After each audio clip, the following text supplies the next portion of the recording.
One, two, three, four, five, Carly. That's her good. 1, 2, 3, 4, 5, 6, 7. That's her good.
Two teams motoring in opposite directions tonight on CBS Sports.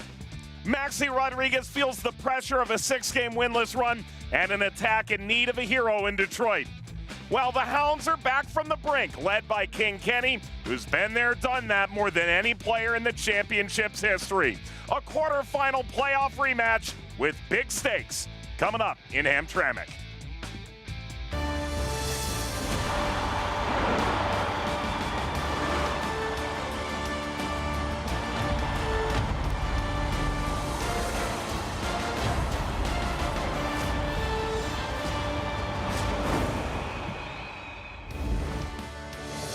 We welcome you to the USL Championship on CBS Sports outside of Detroit, Michigan, in Hamtramck. Detroit City ready to welcome the Pittsburgh Riverhounds. Two teams going in opposite directions as we hit this early August staging post. And Pittsburgh is just 4 points off the playoff line now after a troublesome start. A win today would put them just 1 point off Rhode Island. We're also firing up the table and a plummeting Detroit City.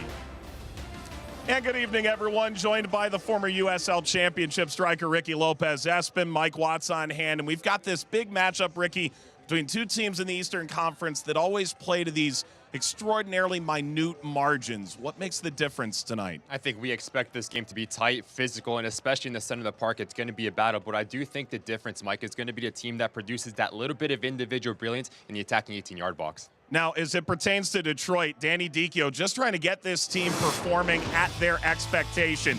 And this goal from Clay Holstead late on against Rhode Island on Saturday afternoon, it felt like a loss to them despite the point. They've kind of gone away. What's made them so successful for this Detroit City side, box defending, hard work, not having the ability to lose their individual marker, but also in front of goal, just composed and clinical. I do think for this Detroit City side, you need more production from this number 9 position, Mike. You're looking at these three players, only 13 goal contributions over the course of this 2024 campaign. These players need to find the back of the net. They need to be confident if this side wants to have the ability to host a playoff game once the season comes to the end. Morris and Amo will start today. Meanwhile, for Pittsburgh, they had a brutal start to the season, a span in which they went 6 games without scoring. 3 wins in their first 18, 3 in their last 4, and they've nearly outproduced the entire first half of the season in the last 4. This team is confident. This is a team that you would expect to start playing under Bubbly the way that they are playing at this moment in time. Good on the back line, but also simply just taking their chances, being more composed and executing a lot higher of a rate in front of goal. And if you're trying to get this attack turned around, you have to turn to Edward Kizza up front. He's a really clever player in around that 18-yard box. He's going to play next to Johnson, but he's got a clinical finisher. I do think for Bob Lilly and the Pittsburgh Riverhounds, how quickly can you get him up the tempo? And he needs to be the best player for the visitors if they have any hope of stealing all 3 points. So Kizza, team leading 5 goals, will be at the fort tonight for the Riverhounds. Danny Dicchio and Detroit trying to impress a young crowd here. It's Kids Day in Hamtramck, and the future of the game in this country might well be in the stands this evening. Detroit City, welcome Pittsburgh. Lineups and kickoff next on CBS Sports Network.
Five changes tonight for Danny Dicchio in Detroit City on a short turnaround. 4-2-3-1 for Danny Dicchio. You're looking at fluidity, especially on that front line. We might see Cedeno come centrally, Morris pop onto that back line and have a lot of fluidity and freedom in that final third. But you're looking at this back four, Mike, how compact can they be? Bryant needs to pick and choose his times when to join the attack. Amu Mensah and Stephen Carroll need to be really good at understanding when to step, but also when to drop.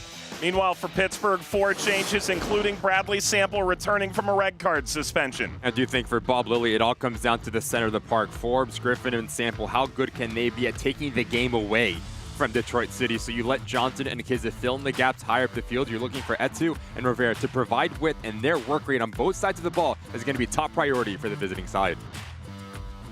6 winless for Detroit, 4 unbeaten for Pittsburgh. Brandon Stevis is the referee tonight, and the fans here have waited long enough. Can Kizza and Pittsburgh keep the good times rolling?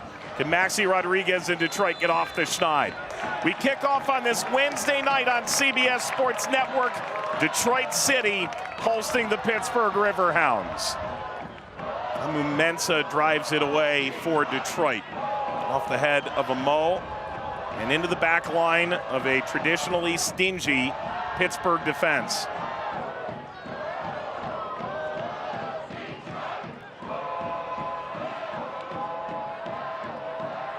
Floated downfield for Forbes. Back heel didn't play.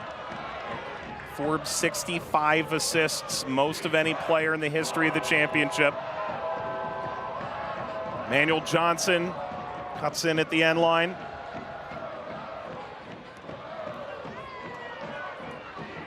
Johnson, a wayward service. Biasi. Sample, good control. Off Offers off the head of Amumensa. High bounce off the turf that Detroit more than happy to corral, but Biasi is there again. Etu, Forbes, cuts across, Griffin, siphoned off, now Rodriguez.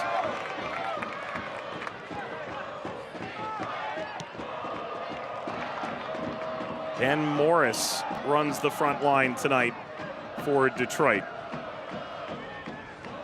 When you spoke with both coaches, I think there was an understanding that the midfield in this game would play a critical role. Lai Jope unavailable again for Detroit. Pittsburgh making a bunch of changes through their lineup.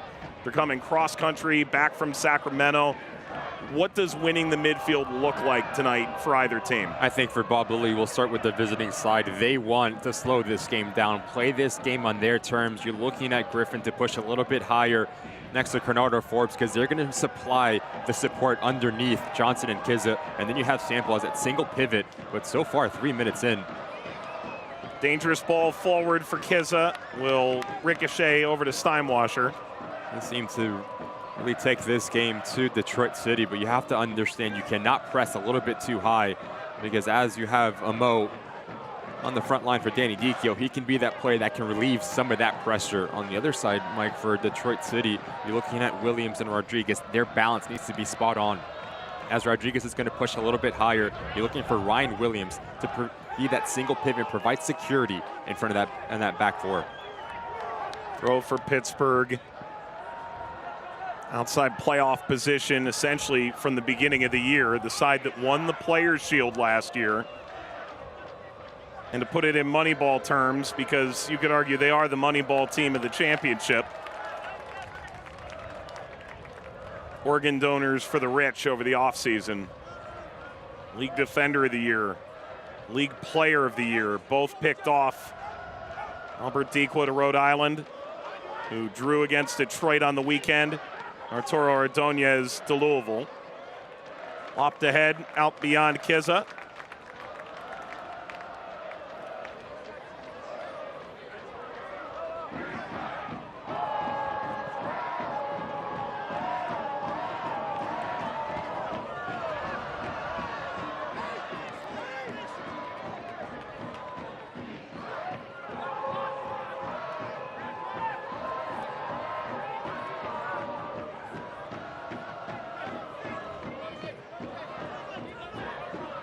Bryant.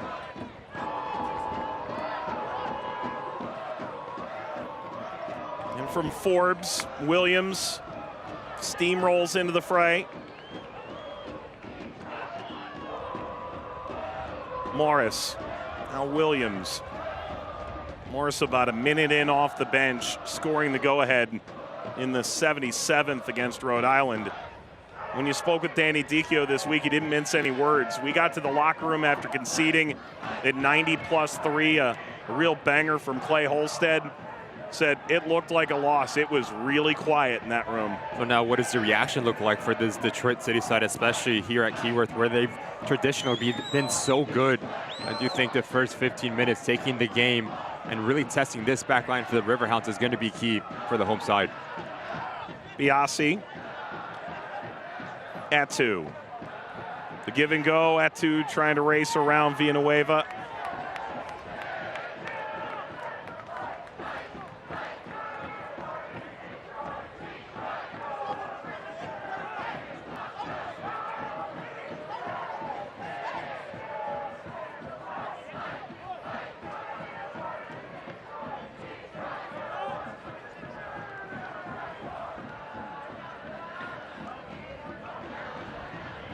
Seventh all-time meeting, both competitive games here in Michigan, draws.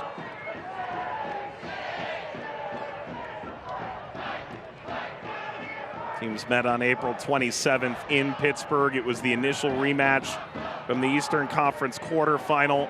Hogan in the 20th, Griffin a penalty in the 35th. And both sides acknowledged Pittsburgh, without doubt, the better team on the day. A little bit of a revenge game here for Detroit City and Danny Dicchio's side. A team that went into that game in full form. Drop points. Now can they right their wrongs? A really crucial match here in this Eastern Conference. Detroit at the time was a perfect 5-0. Since then, 3-7-5. Nearly above 500. To get Johnson in the air. I think, Mike, a player for Detroit City that you need to get into a rhythm. Really important for Cedeno, where that really showed what he's capable of, playing in between lines. Comfortable left-footed player. Look for him to combine with a Mo on that top line for Danny Dicchio. 7 minutes in, we have not said his name nearly enough that you need from the attacking phase of the game.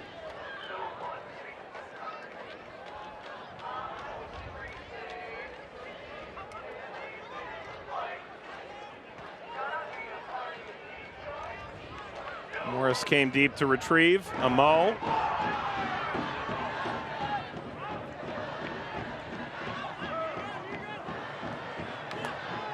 Etsu got there before Cedeno. Acquired last Monday, just 10 days into his tenure in Detroit. Johnson. Biasi.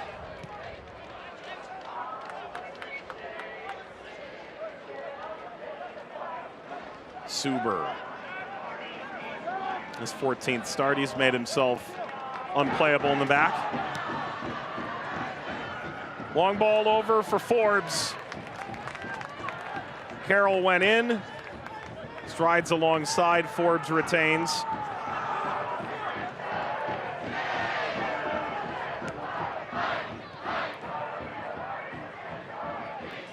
Etsu ran out of room.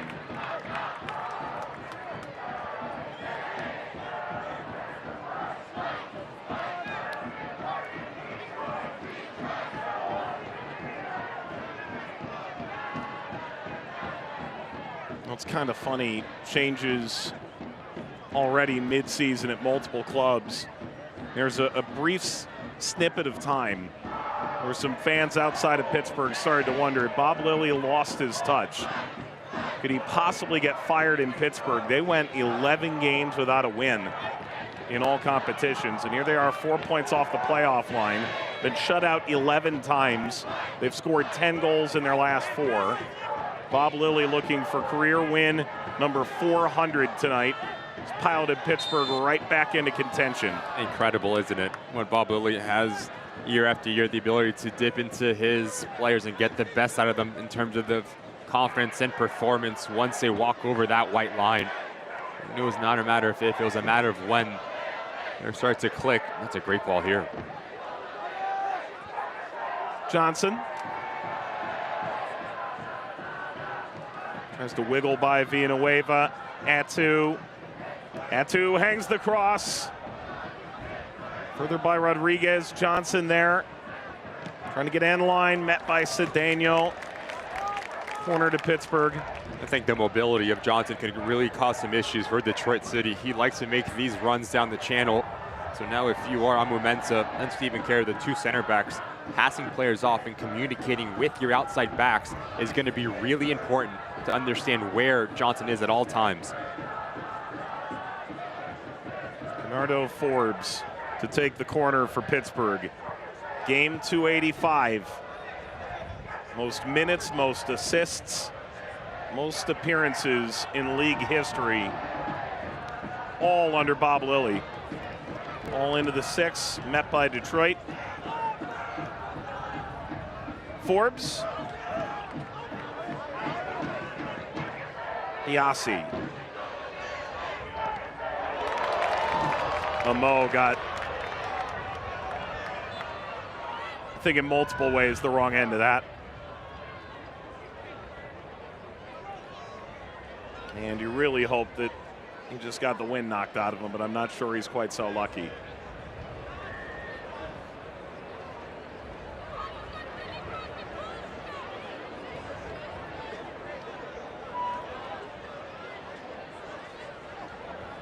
There's Danny Dicchio, first-year head coach for Detroit.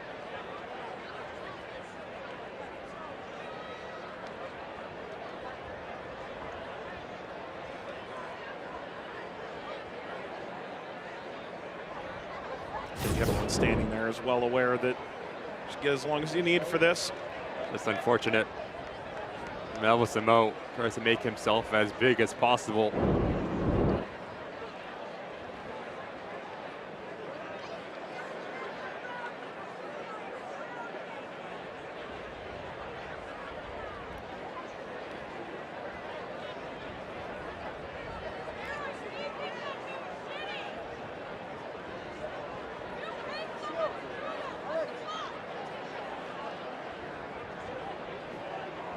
Amo working his way back up. There's Dick, the goalkeeper for Pittsburgh.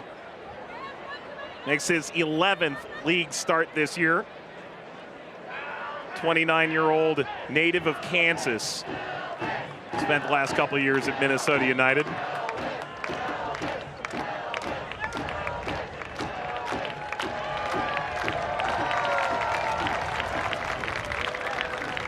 Good to see Amo back up.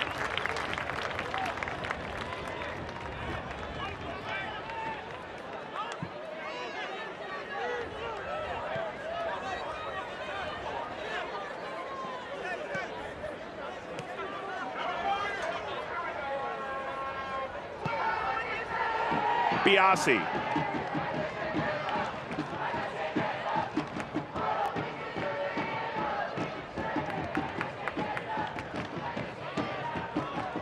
Skip on the Biasi, angles back for.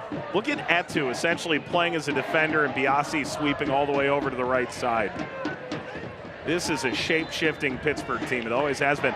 When you talk to opposing coaches, they seem borderline mystified because you come in with an expectation, you take whatever you see at the beginning, and whatever you saw 20 minutes later isn't there anymore.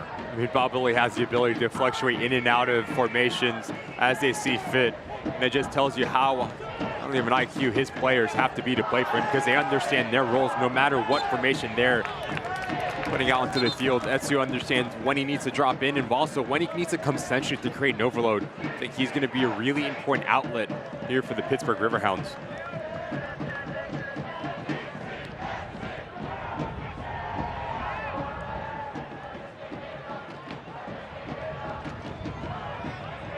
Cedeno an option. Throw for Morris in front of the northern guard.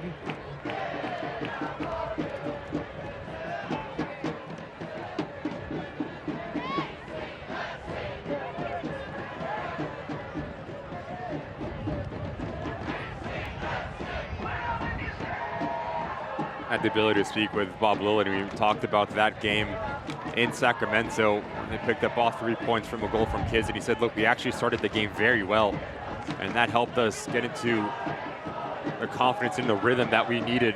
Very similar 15 minutes in. It's been all one-way traffic for the visiting side. Slide in Amu Mensah, Detroit keeps it. And they had created the chances, the problem being early in the year. This over top, speared away from Amo, that'll be a corner. Pittsburgh got the chances and they never cashed in. Pittsburgh has actually scored in the first half of all 4 games in this unbeaten run. So finally finding the efficiency to match some of the performances they've put together.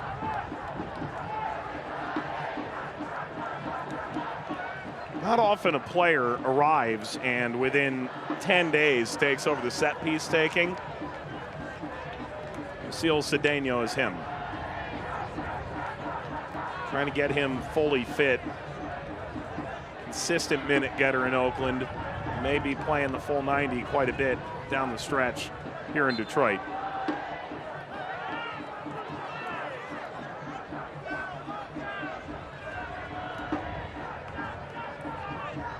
Short for Williams.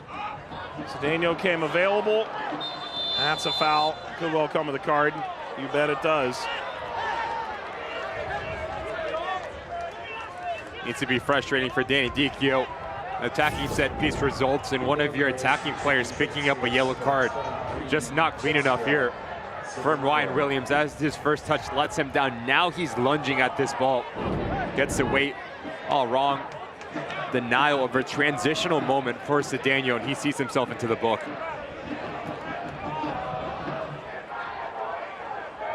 Dichio saw a lot of Cedeno when he was the assistant at Sacramento. NorCal rivalry with Oakland, reprised multiple times a year after Cedeno was acquired by the Roots from Hartford.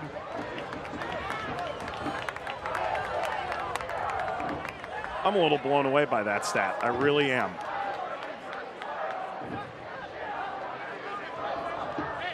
I'm actually shocked by that stat. You and I both. That is reaching deep in the bag. And to think that means a quarter of the yellow cards for Pittsburgh belong to Elalo Samano, who's on suspension warning tonight off the bench. Detroit angling into the final third. Never quite able to pull the trigger. Away from Sheldon and down into the corner. First time that we've seen Detroit City getting any sort of rhythm on the ball, changing the point of attack. I do think if you're Danny Diekey, you're looking at Maxi Rodriguez and Ryan Williams just to put their foot on this thing and take the sting away from Pittsburgh Riverhounds. Get the confidence within the side, been very sloppy from the home side within the first 18 minutes here.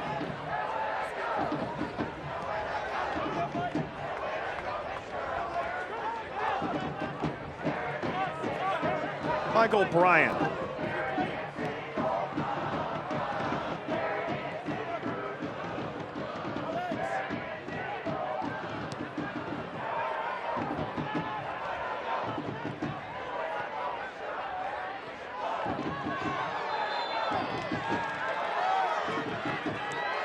Goes against Griffin.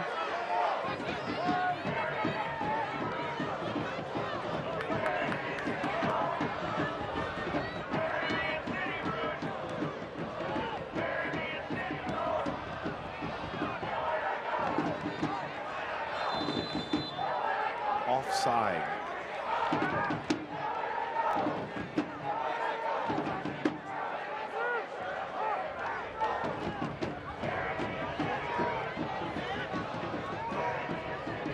Hogan puts it in play for Pittsburgh. This is their spurt this year. 3 wins in a draw in 4. You and I spoke with Brendan Burke from Hartford a couple weeks ago, and he said, look, for any team in this league where 8 of the 12 teams in either conference makes the playoffs, if you're able to win 3-4 games in a row at any point, you're going to give yourself a shot come the end of the season, regardless of how your other results go.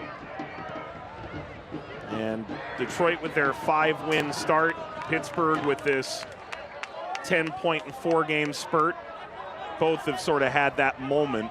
Now, if they can do it again, they'll likely assure themselves a playoff berth as we head into the final 15 or so games of the year.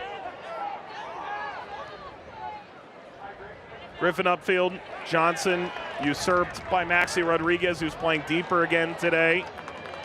Amu Mensah got tripped up. Long look from the referee allows play to continue. You're seeing Detroit City shift into a 3-back system, so you have Bryant on this right-hand side, Stephen Carroll essentially, having Amu Mensah the left side of that back 3. So now you have Villanueva and Sheldon as your 2 wingbacks. So you're going to provide width and be expansive when you're on the ball. How clean can they be at shifting this Pittsburgh Riverhound side? That's going to be the point of emphasis for Danny Diekey to create overloads on wide parts of the field.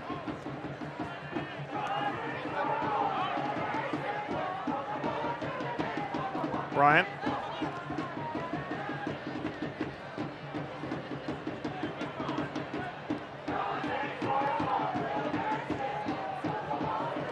Huge diagonal switch over hit.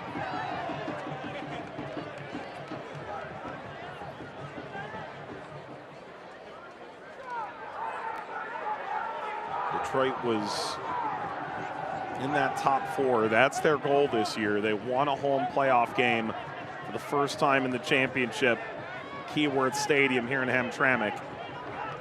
Now they're just 3 points up from 9th place North Carolina. They're level on points for 8th with Rhode Island. Played tonight against Indy 11. That match started concurrently this evening. Scoreless in the 23rd minute to Mike in the Circle City.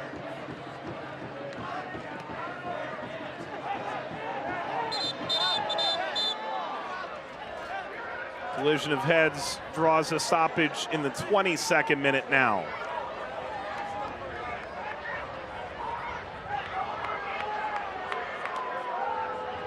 Johnson pleading his case. There's shouts for the right arm of Villanueva that comes really high, that catches Johnson. We'll take a look at it here. I don't think there's much in that. Just Kizza on the end of it. He doesn't extend that arm, does he? No, it looks like he's going up to protect his body. And I think it's a good no call from our center referee, Brendan Civis.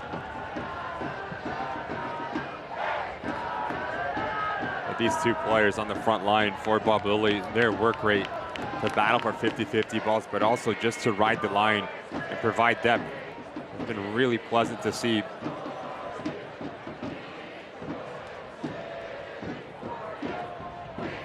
So Kizza waits for the signal to return.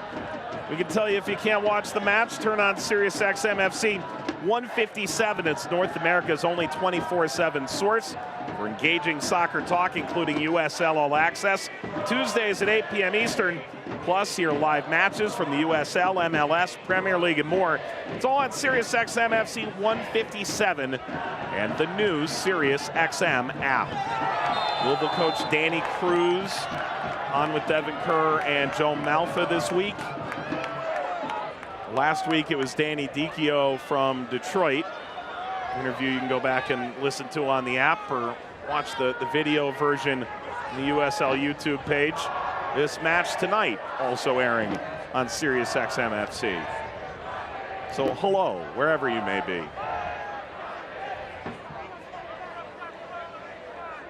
About the third time that we've seen this little battle that we have on this near side between Etsu and Villanueva.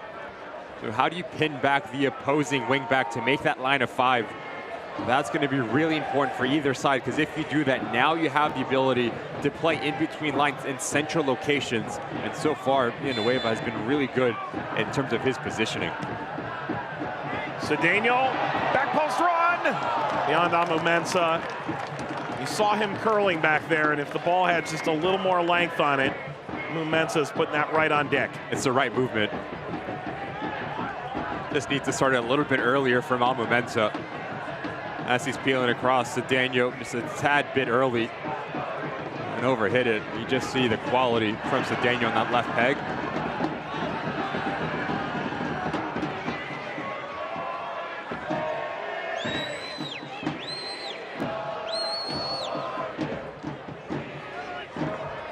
You might think, wow, Detroit really showed up for this national TV game. This is Detroit. This is what it always is. Bustling extravaganza every time they open the doors. Keyworth Stadium. All lofted along. You know, there's a lot of talk, right, about Luton Town coming into the Premiership, and you have to walk between the houses, and suddenly there you are in this Premier League stadium. Detroit has a lot of that same feeling to it. You and I were there over the weekend, and you can't help but sort of breathe in the air of the sport when you're in this building. 100%. You talk to every single person in the USL Championship, and the one thing that comes from Detroit City is the environment. How good it is in terms of hostility if you were a visiting side, but the willingness to be the 12th man for Danny Dicchio on the home side. Players love to play on this field. Teams hate to come here. It's exactly what you want for the game. You and I were talking with a player after the fact, said this is a big reason why I'm still playing to this day, is the atmosphere here makes you want to come out and give your best as an athlete, as a performer every time out. Well, Pittsburgh sells out their venue in the venerable Paul Child stand alongside the Monongahela, and they've got big stadium plans to try and double, perhaps even triple the size of Highmark Stadium in Pittsburgh. Most in the league would say, despite Pittsburgh having the best home record last year, this is the place that makes you most uncomfortable to play. Forbes, Steinwasser climbs the ladder.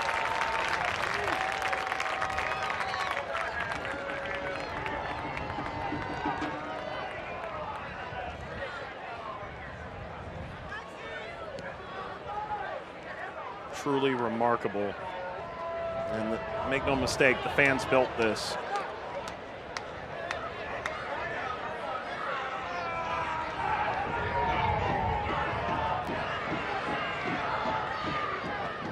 Johnson.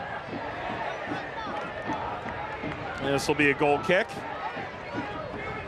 The USL Summer of Soccer continues on the CBS Sports Network. The Western Conference matchup, top versus the bottom. High-flying Sacramento hosting El Paso Locomotive, looking to climb up the standings. Comes August 14th, 10:30 p.m. Eastern on CBS Sports Network. Make no mistake, Sacramento playing Louisville City, 9 Eastern time on Saturday night. Number 1 against number 1, East versus West. That is worth salivating over. That might be the game of the year. 100%. You look what Mark Briggs has been able to build for Sacramento Republic, how good they've been at home and on the road. Not easy going into Lynn Family Stadium. Talking about environment, New City has one of their own. Lest we forget, Louisville pounded by Sacramento last year. This header back could have Dick beat. Instead, it rolls wide of the post. It was a defensive header gone awry. It's a nightmare for a goalkeeper because you need to understand if you step off your line, that's a bit unorthodox, but you have to make a play on this ball. Hogan just does just enough because you have Cedeno off his shoulder. If he lets this go through, it's a 1v1. Eric Dick, fortunate, goes over the end line here.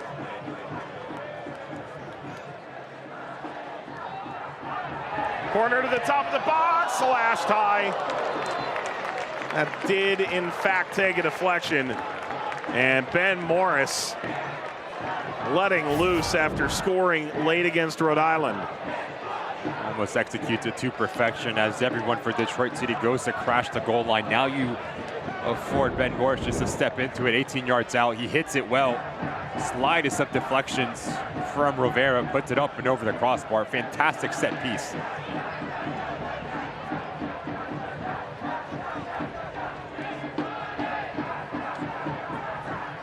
Corner for Detroit. Forbes gets it away. For what's worth, you have to think Ben Morris had Brett Johnson scratching his head a bit. Johnson continues, and there's Steinwasser. The Rhode Island owner also leads the Ipswich side that just got promoted to the Premier League. And here's Morris scoring against his former club where he spent nearly a decade with the Tractor Boys. The one who got away.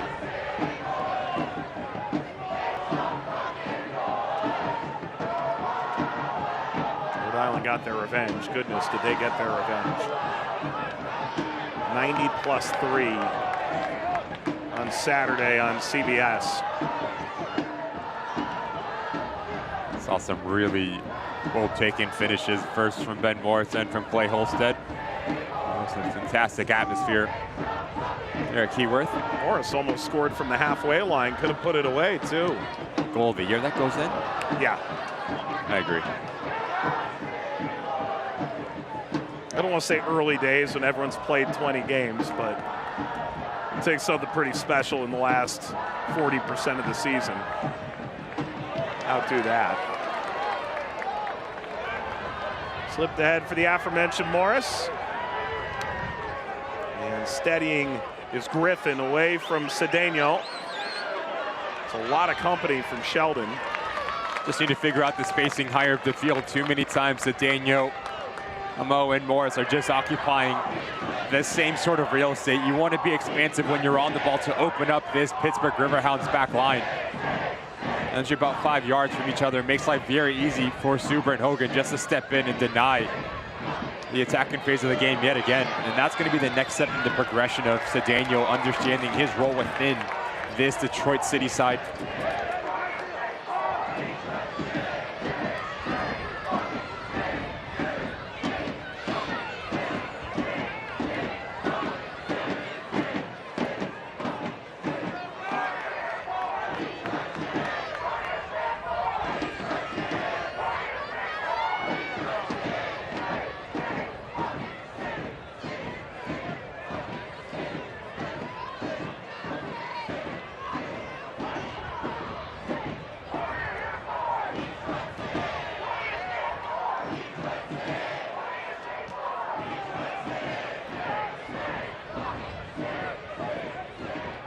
Amu-Mensah.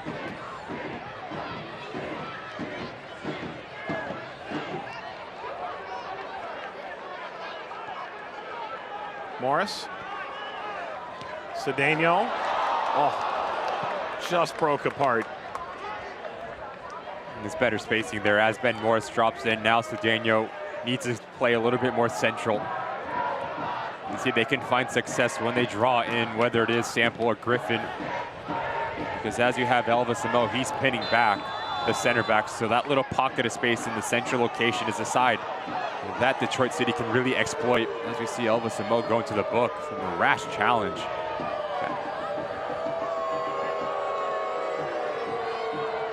Second card of the game joins Cedeno in the book, 2 forwards for DCFC.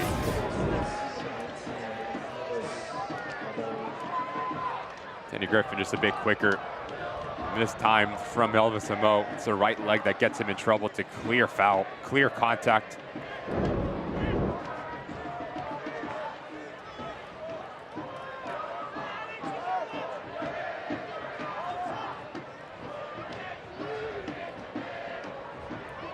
Mo missed about 2 months of this season. Back and raring to go for the playoff stretch. These are really interesting now for Canardo Forbes. A plethora of options. You can go short or to the back post looking down for the knockdown here. Right to Sample.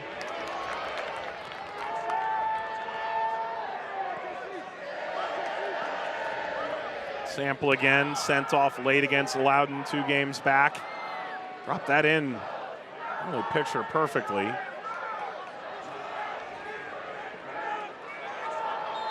Ball comes high to Sample. Whistle had already gone.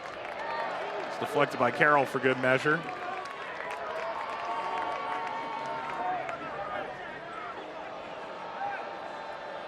In my opinion, this is a harsh whistle here. Danny Griffin runs over it. There is a little bit of contact between him and Cedeno. See, as this ball rotates over, it's a late trailing run from the midfielder.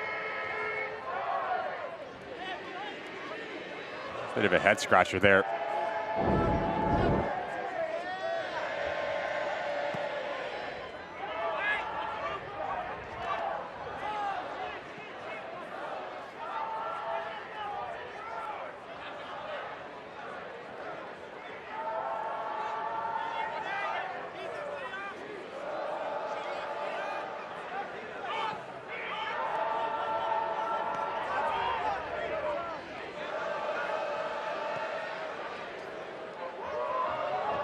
Mensah.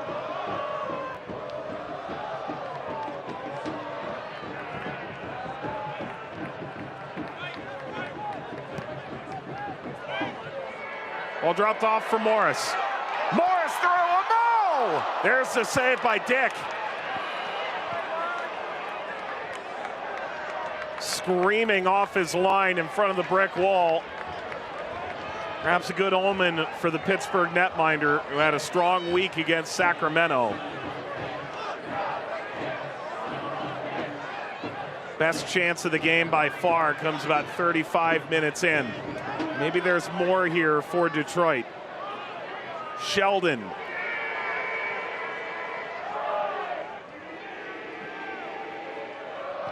Has to turn on Rivera.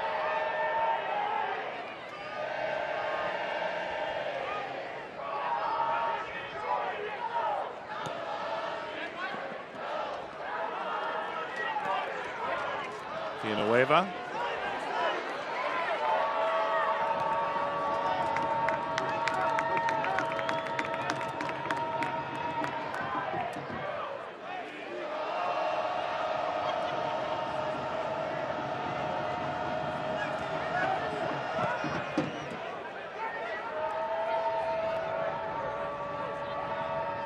Out of play. What a chance for a Mo working off of Morris a moment ago. But as Ben Morris comes centrally, now you're asking Ryan Williams to be a little bit higher. And as Ben Morris continues his run, just watch his spacing off the shoulder of Sample. He never sees him. Fantastic little touch in here from Cedeno. This is exactly what we've been talking about, Mike. You need Elvis Amo to find the back of the net here. as he tries to come across his body with the outside of his right foot. That pays into the favor of Eric Dick. That needs to be his left foot. He needs to step into it and simply just guide it into that near post. But that is some save from Eric Dick.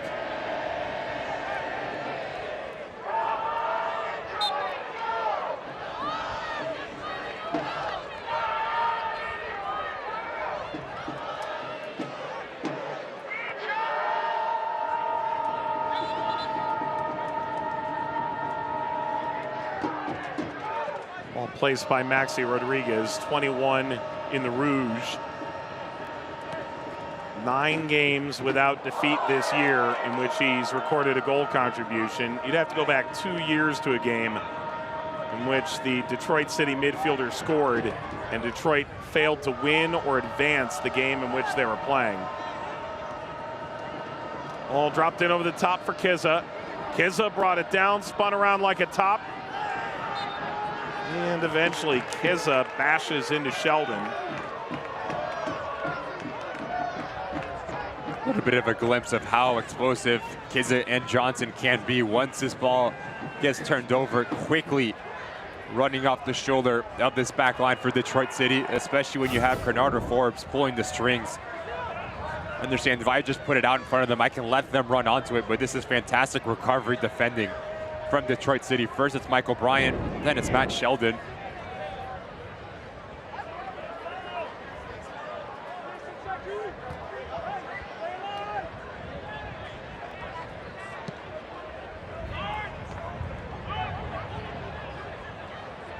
Headed into space, Johnson front running. Kizza kept it for the Riverhounds.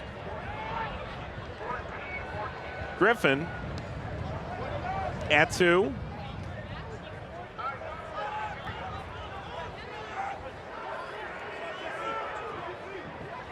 Biasi squaring up Cedeno.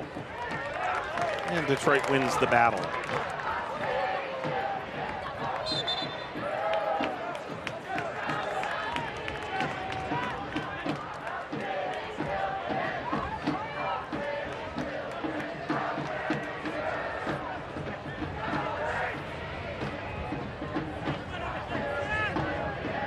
Throw for DCFC. eFootball 2024 is here.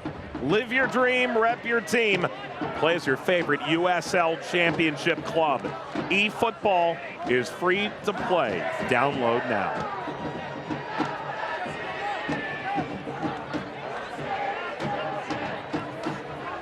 Have you had time for some eFootball or some college football 25? I have not. Not a big video game player. You? I if I could, I would.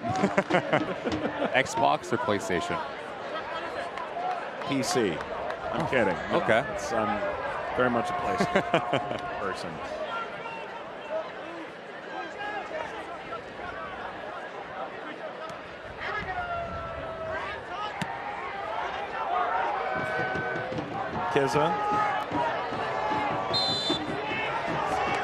Kizza's been a bit of a battering ram today up there. Not making a lot of friends.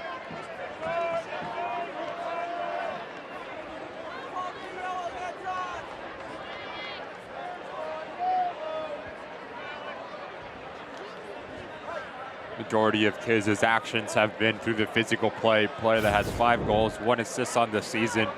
You and him to get into rhythm a little bit more, be more influential through the run of play. Or Bob Lilly's side. First he takes out Ryan Williams, then Cedeno. I thought that was one of the interesting things we heard from Danny Dichio over the weekend about utilizing a 2-front. They had Yazid Matthews and Elvis Amo up there. Says, a forward, I hated getting my head bashed in every week, trying to hold up play and be that guy and never get the ball to my feet where I can actually get in the rhythm of a game. So when you have Kizza not only pressing, right, and playing his role defensively, but a lot of those balls lobbed along as opposed to into his feet where he can impact the game in another way. So imagine that can be a tad frustrating. As a former forward, you always want the ball to your feet, right? Because now as the ball is venturing into the air, you have to understand, you have to be able to read the body position up to the defender, which you don't see, by the way, and also read the flight of it. But as you have the ball coming to your feet, you can always feel where the player is, and you don't need to retreat towards the ball, so your spacing is a lot better. And yes, you're physically gifted if you are Elvis Samo, but the soft feet as well. You see Matthews, players that have great first touches. I imagine the only two, maybe three places that you hate being taller: when you're asked to be a target in a rental car or on an airplane. And in the wall. Yeah, true enough. That one there as well. Ryan Williams accepts the chance to serve here for Detroit. Mensah, well, he could. Off the mark. Coming up at halftime, we are 2 weeks away, less than 2 weeks away, 10 days away. The beginning of USL Super League. We'll tell you about the 8 teams taking part in the new Women's First Division in the United States. We'll take a look at highlights and stats as well. Our congratulations to the U.S. Women's National Team reaching the Olympic final. And it'll be the third final between the U.S. and Malta, as Brazil tries to send out one of the absolute goats of our game on a high. Knowing full well she'll head back to Orlando and rejoin the NWSL leading pride as soon as the Olympics are done. She may walk away with a lot of gold and silver this year. Hopefully it's in that order for Brazilian fans. Well, we mentioned nothing fun about this gig.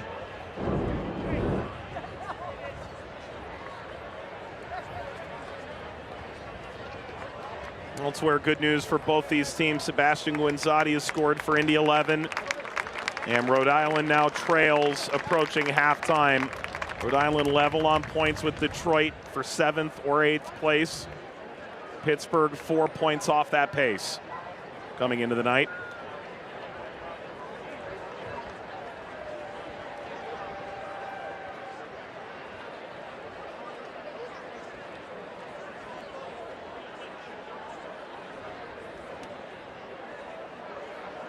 Pittsburgh coming back from Sacramento, arrived early morning hours on Monday. Detroit playing for the 3rd time this week, all on national television as well, so they've had the spotlight on them going back to the end of July. And this is where it gets taxing.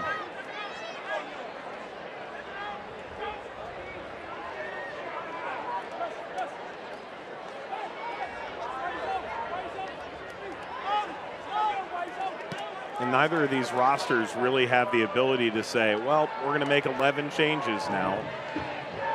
Expect to be competitive. We've seen 4, 5, 6 changes in both team sheets from game to game over this stretch, which is difficult to manage in and of itself.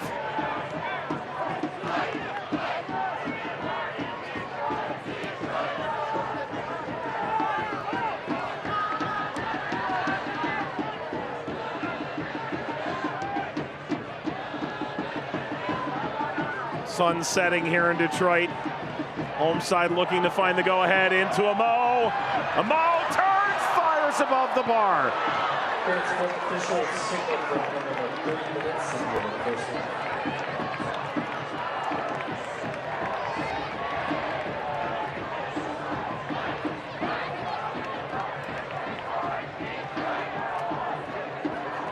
It's a double action here from Ben Morris. You start centrally, and as he shows the feet, now you have Zuber biting, and he knows the real estate is in behind. It's a clever cutback because the back line for Pittsburgh Riverhounds, they're retreating. Elvis Mo having a really difficult day in front of goal, just off balance, not understanding which foot he wants. And as he gets it onto his left foot, he's leaning back, and that's why it goes up and over the crossbar. Second golden opportunity for number 19 from the home side. The latest yellow card. All 3 cards given in this first half belong to Detroit. And this one to Maxi Rodriguez. And all 3 players placed centrally for Danny Dichio's side, and that's soft. I don't see a lot of contact in that whatsoever. Johnson is the one that little push of Maxi Rodriguez through the backside. Not what you want if you're Danny Dichio.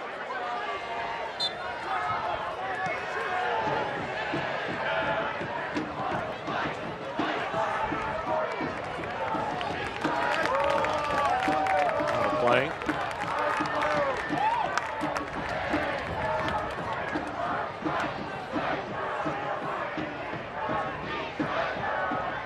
So there's that initial hit from Rodriguez. The yellow card actually came in the action that occurred right after it. So Ryan Williams was shown the yellow card. I'm not sure we're any closer to being with that choice either.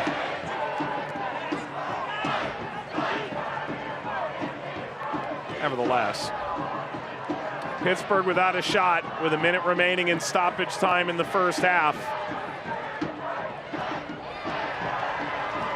This will go out for a corner. The Hounds have scored in the last 4 games in the opening half. The opening goal, they're unbeaten in that span.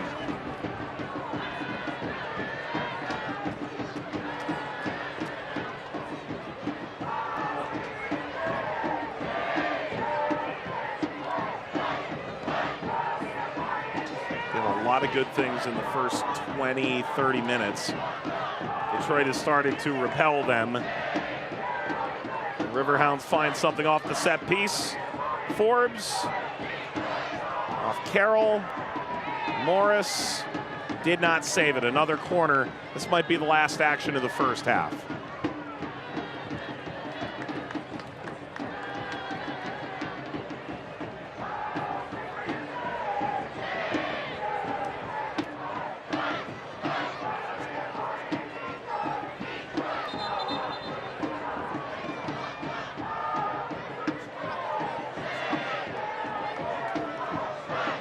You ever find these conversations helpful with the official?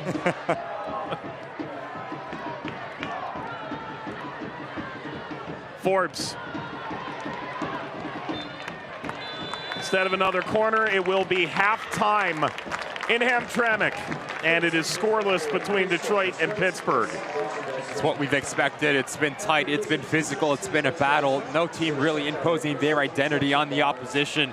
And like I said, Mike, this game is asking for someone to produce a little bit of magic, all to play for in this next 45 minutes. It's gonna be really interesting. Maybe tactical changes, personnel changes. Well, this one's either a 2-pointer or a 6-pointer. There's no in between. Only 4 points separate these sides in the Eastern Conference standings, and nothing separates them at halftime. A rematch of the 8-1 upset in the Eastern Conference quarterfinal. Dick spared his blushes and then makes a massive save on Amo to keep Detroit scoreless. A look at this Super League coming up next on CBS Sports Network.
Welcome back to the USL on CBS Sports on this Wednesday night. Detroit City and Pittsburgh scoreless, and Detroit not only home to this USL Championship side, but also to a W League semifinalist. Congratulations to them, and also to the North Carolina Courage on winning the W League this summer. But we're only 10 days away, Ricky, from the beginning of the USL Super League. It's a brand new First Division Women's Pro League that's coming into the fore here.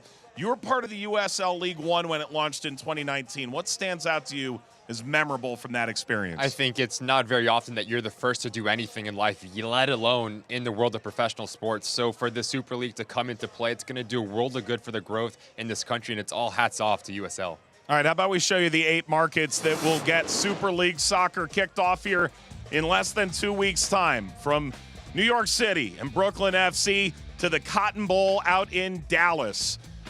Trinity set to host Barcelona in a friendly later this fall. Meanwhile, Fort Lauderdale United will host at Nova Southeastern. Lexington Stadium still in its final building blocks. Lexington SC putting together a great League One side, but also hopefully a good Super League team.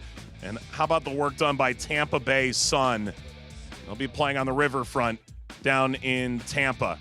Meanwhile, Super League home openers have been announced. They'll play on either side of the holidays, and so the fall schedule is out. And these are the opening games at home for each of these teams. It'll be Carolina, Spokane, and Tampa Bay Sun opening up on opening weekend on home ground against DC, Fort Lauderdale, and Dallas. Second half incoming here in Detroit as DCFC and the Riverhounds playing to what was wholly expected to be a defensive stalemate. First half highlights coming up on CBS Sports Network.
This is the USL on CBS, the heartbeat of American soccer. Kids Day here in Hamtramck, and maybe one day this will be future stars for Detroit City and beyond.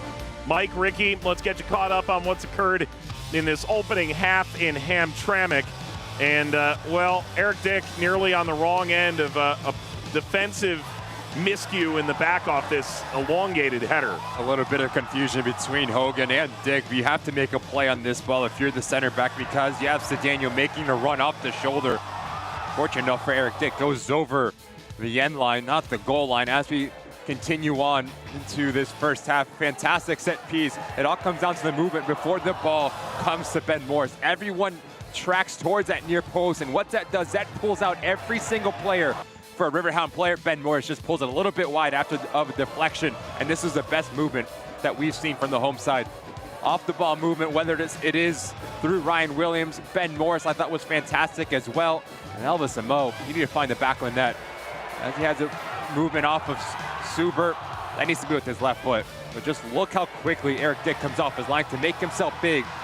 Right bear claw to deny Detroit City the opening goal. So Dick able to smother that chance, and Pittsburgh's offense has been smothered in this first half. 0 shots. It's exactly what we've expected, right? You're asking for someone to be a little bit more clinical and take chances higher up the field. Who's going to impose their identity in the center part of the field? That's going to be the team that's going to dictate tempo, and result of that, now you can find the opening goal. I do think the first 10 to 15 minutes, how quickly can they get in a rhythm? So the second half is coming up outside Detroit, Michigan. Could it be Johnson who turns this thing around for Pittsburgh? Could Morris and Detroit find their way? Scoreless at the break. Second half coming up next.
living our best life this summer August evening in Detroit.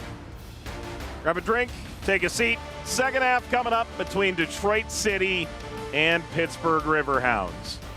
Maxi Rodriguez will have to hold off on the imbibing for the moment, hoping that he can help this Detroit side find their first win in 7.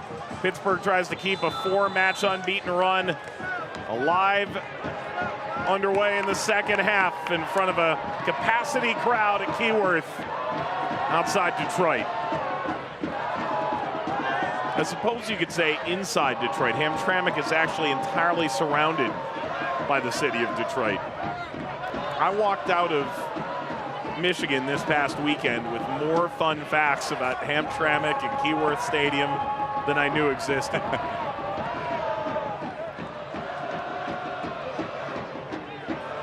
Pinballs around to Kizza.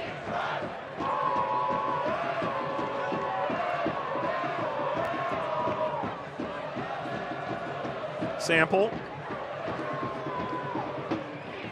Kizza. Guided back toward midfield. Kept up by Biasi.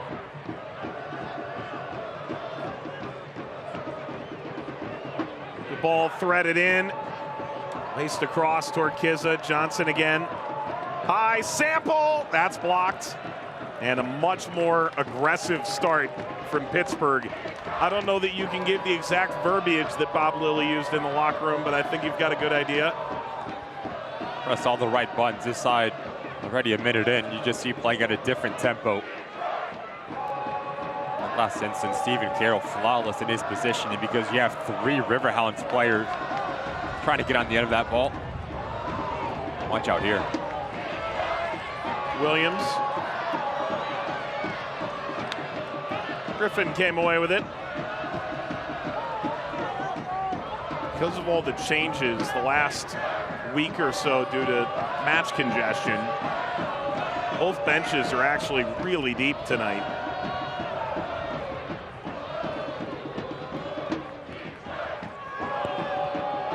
So wedding at Cana narrative.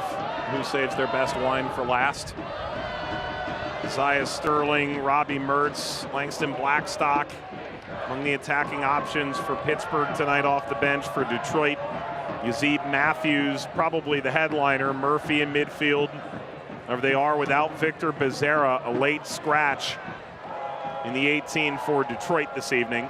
Also Daniel Espeleta, who you and I thought on Saturday was excellent in his first championship start. He seemed really comfortable in the system that Danny Dicchio is trying to implement as a pocket presence, really comfortable in tight spaces. So if you're Danny Dicchio, especially in the center part of this field, you have a lot of options that you can mix and match. Villanueva circulating. That took an awkward hop towards Cedeno. That blocked on the way in. Griffin.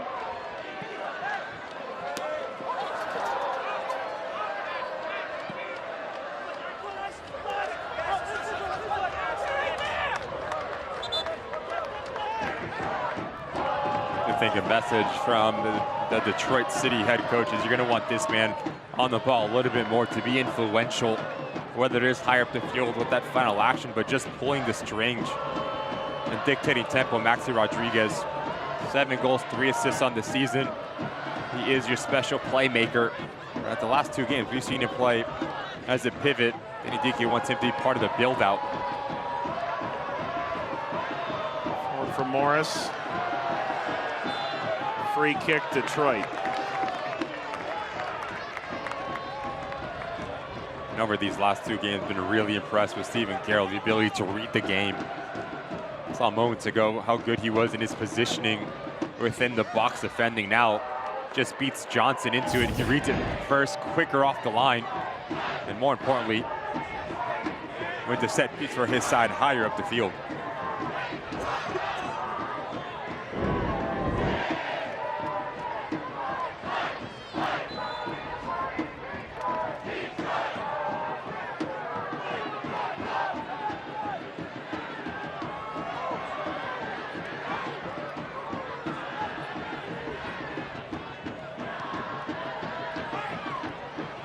Chance to knock that back down.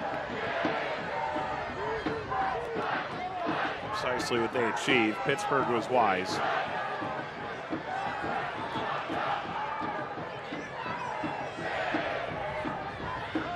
Pittsburgh brought back 11 players from last year's Players' Shield winning team. 19 wins, 67 points. Entering their 25th year. Johnson, what strength to hold on to that. I'm not sure Johnson was ever going to get there, but Carroll ensured it.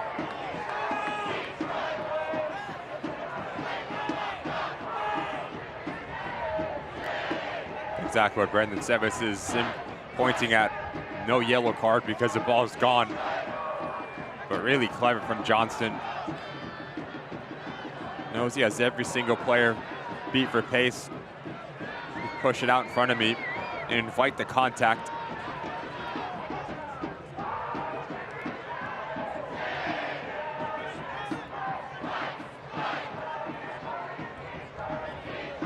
Detroit 5 fouls in this game. The Riverhounds have already committed 13. That's more than their season average. Playing up to the physicality of Detroit on the road.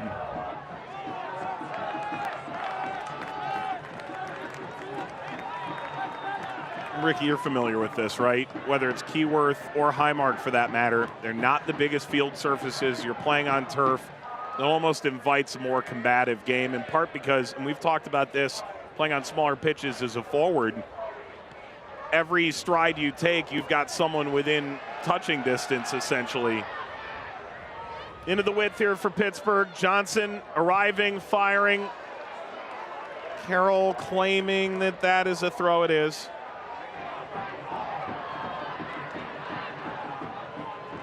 It wasn't. Rodriguez. But man, the confines are just extraordinarily tight. And sometimes the bounces are a little weird too. When you're playing on a tight field as a player, your first touch becomes that much more important. And now what do you do before you receive the ball, especially in the center of the park of the field? So if you're Maxi Rodriguez, Ryan Williams for Detroit City, when you receive this ball, your hips have to be open. So now you afford the option to play on either side. And as an attacking player, you do not have the ability to let your first touch let you down, to have it bobble up, because like you said, Mike, so tight, players are quick to close down space. So a big test in terms of the technical side of the game.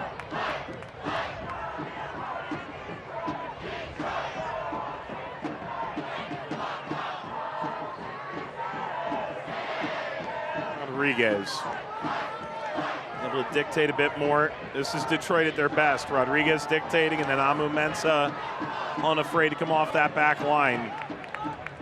Suddenly get a real numerical advantage.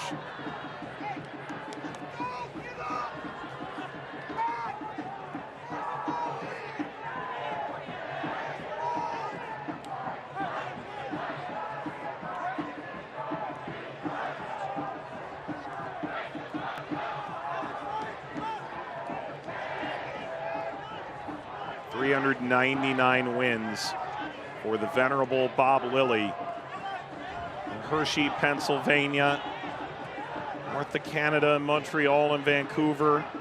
Did spend time with the Detroit Ignition. Actually made the move to Rochester. It was there that he won his most recent playoff title, 2015. As the Rhinos went extinct, the Riverhounds, who were in the midst of a poor stretch of seasons, brought in arguably the most trusted builder of teams in league history. They've made the playoffs every year since his arrival. 2018, the second longest active playoff streak in the league. Only Louisville 2015 longer than Pittsburgh's. Still haven't won that elusive crown. Haven't even been to the final yet. There's been some heartbreak associated there.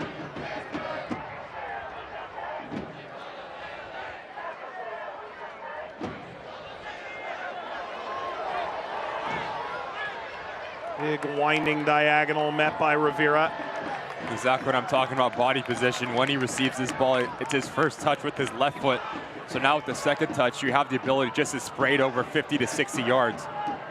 For Maxi Rodriguez, the vision, the technical ability, top class.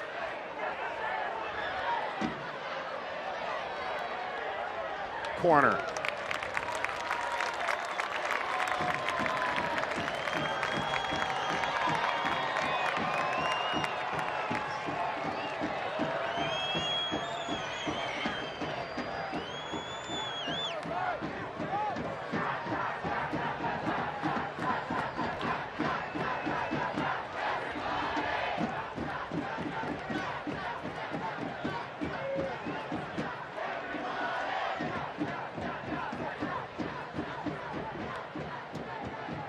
Can Detroit find the breakthrough? Johnson, all knocked ahead by Carroll. Lofted across on Mensah, back post run, header down. Planks off of Etu. That's a corner.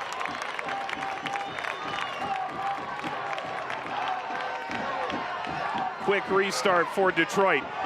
Lob back in, back heel, header, snap back by Sample. Snared by Dick. Right place, right time for Eric Dick. That defensive header from Sample left a lot of work still to do. If you're Matt Sheldon, there's no need to try to be cute with this thing. That's a great ball. Hizza trying to settle. Kept it alive long enough. Johnson toward Forbes. Just a bit too slow from Johnson.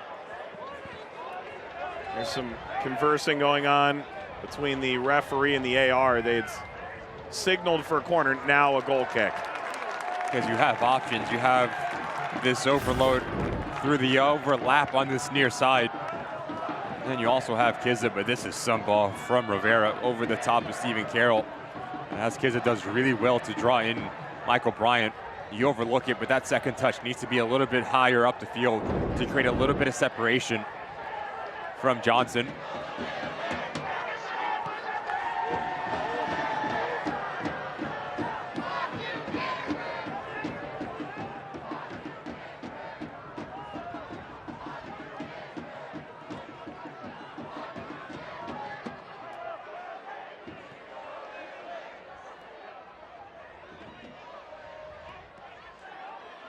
Rodriguez, second time not the charm. Sample. And the run out is on for Junior Etu. And he won a free kick.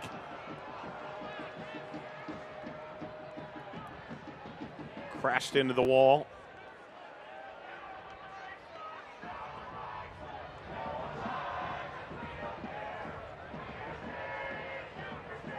We've seen a hefty dose of ref edge tonight. I was wondering what that magic spray is. Piazzi doesn't care for the mark.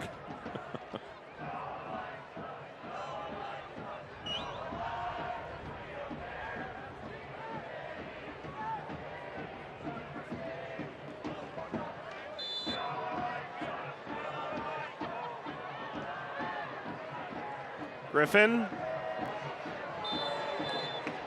It's going to be a pull from Patrick Hogan. And a very quick restart by Steinwasser. Nearly through. That was near perfection from Cedeno in Detroit. This talks about the technical ability with his feet. Nate Steinwasser picks up his head, put this thing on a dime on the chest of Cedeno. Give credit to Biasi. He comes across and makes himself as big as possible to deny the pass from the Detroit player. All taken away here by Pittsburgh, and they didn't fancy the numbers. And those are moments now. If you are Bob Lilly, you force a turnover, your first pass needs to look forward. If you're Sample, you need to have the ability to break a line and to play this ball into the path of Cornado Forbes, who's been really quiet since coming out of the break. Forbes in and out of the starting lineup. 7th year with Pittsburgh, arrived with Bob Lilly after an impressive run in Rochester. One of the league's all-time greats. Johnson.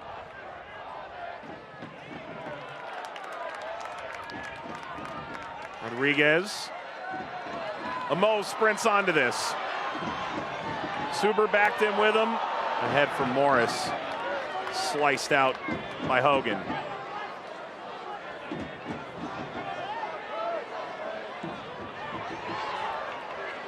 Tough slide, Sample, advantage to Pittsburgh. Down the line, at 2. Johnson went up for it. He lost his footing in the air.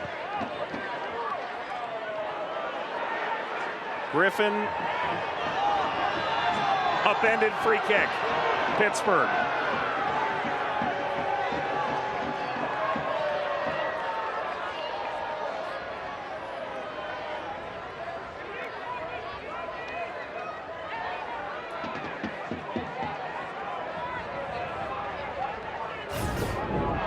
Not the best decision here from Villanueva to put this ball into Cedeno.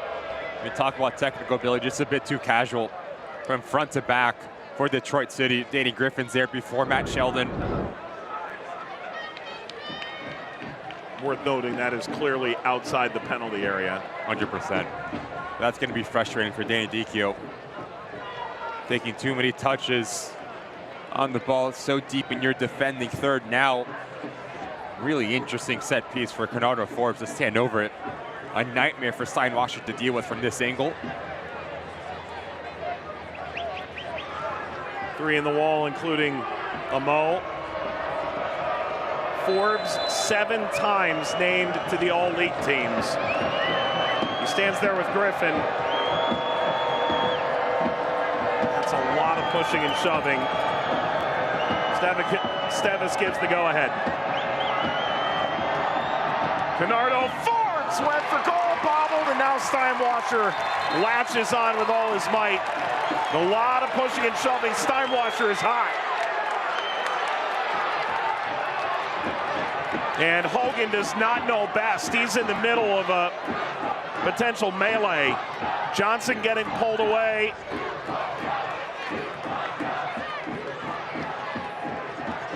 And the Detroit fans, in a way only Detroit fans can,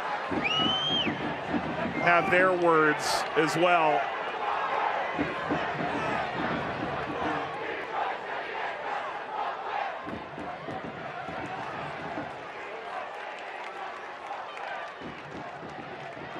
Hogan got a yellow card. That's the first card to a Riverhound tonight.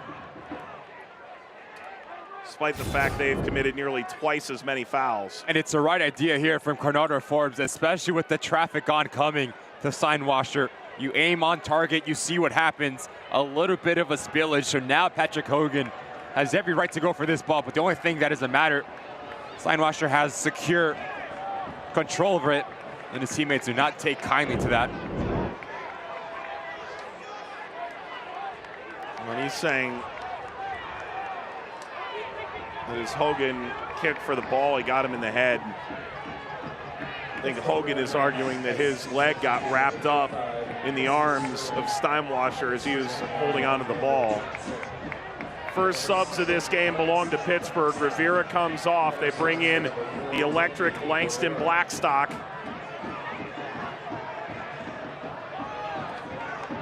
And this is a Pittsburgh side showing that they want to start pushing more into the middle of the table.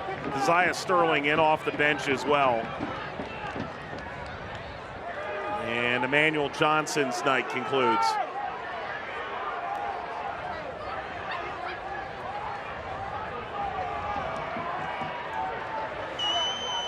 You could argue Johnson, that's a little more like for like, but when you bring on Blackstock for Rivera, it's a Pittsburgh team that's out to get the win tonight on the road. He's going to give you a little bit more verticality on this near side Blackstock. The ability to test the shape and run in behind. Very clever 1v1, but also provides width for Bob Lilly's side.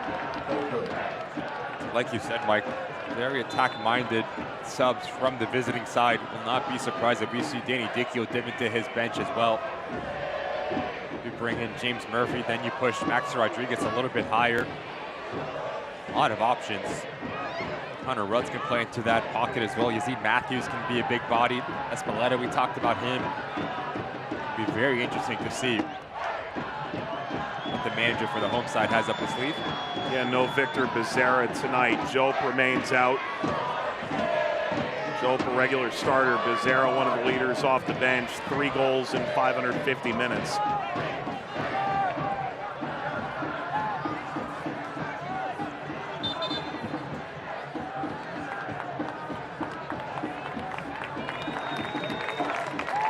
Double sub coming for Detroit.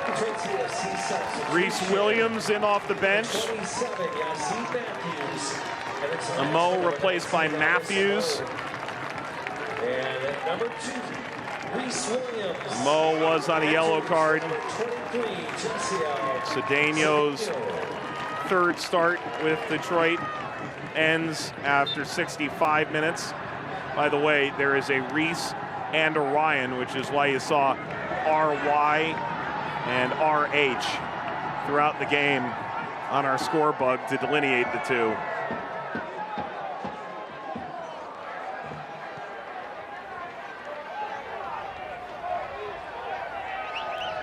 So now we find out what these teams can offer off the bench. Try and change the game. Got her snap back by Hogan, up by Suber. Runs all the way down. Select is the official match ball supplier of the USL Championship. Many elite leagues throughout Europe. Visit us.select-sport.com for the latest Select specials, products, and more. It's Select, the player's choice. It's kind of funny, Louisville played Eintracht Frankfurt in Louisville last week in a friendly, and Frankfurt said, let's play with our balls, also Select. The player's choice. It is the player's choice. It's the Bundesliga's choice too.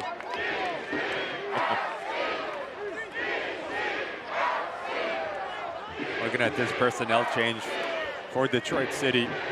Reese Williams, he's going to play on the right-hand side. Ben Morris will pop onto the left side, so act as dual 10s underneath Yazid Matthews. Players that have the work rate, especially Reese Williams, so look for him to run in behind and provide a little bit of depth for this home side for the remainder of this match. Down the line from Blackstock. Guess we ran out of real estate. By the way, mentioned the great friendly games that we've seen over the summer. How about Detroit welcoming Pumas of Mexico into Michigan and beating them on home ground. They also went to Houston earlier this year in the Open Cup, knocked out the reigning champ in the round of 32.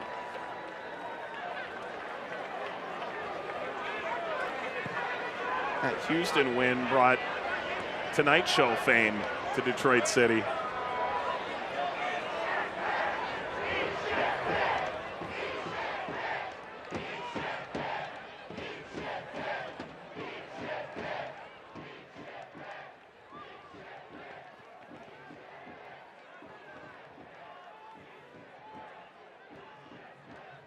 There's Steinwasser. He grew up in Sterling Heights, went to Detroit Mercy, Horizon League Goalkeeper of the Year. Got the opportunity in 2016 to play for his hometown team. Spoken about how amazing it's been watching this thing grow. 31-year-old signing a new 2-year guaranteed deal. Sees him in the squad through the end of 2025 in his age 33 season.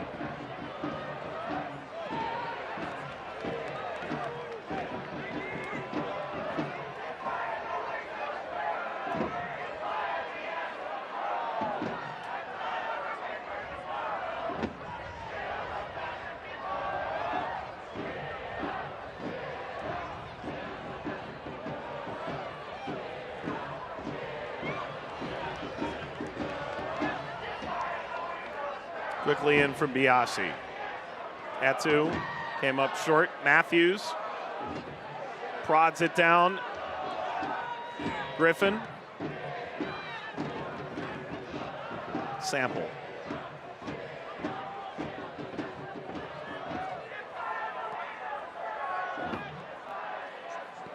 Blackstock Amu-Mensah, Morris, Matthews plows ahead. Inside from Morris, back out to Williams. Reese Williams turns. It's out beyond Matthews. It's still there for Detroit. Sheldon getting end line, wins a corner. Well done in terms of the off-the-ball movement from the front three for Detroit City. Reese Williams makes this run from outside in, and that pulls out Suber with him. Now if you're Matt Sheldon, you have to be quicker to realize there is tons of real estate in front of me. So if I advance myself, I give my teammates another option to unbalance his back line for Pittsburgh. Corner, Detroit, header is wide. Bryant flying through the air for Detroit with 20 minutes remaining. Enough pace on this ball that Bryant does not need to hit it hard, just redirect it. The way that Ryan Williams hits it with a lot of bend, gets off the blind side of Suber. What a golden opportunity that was for Detroit City to draw first blood here.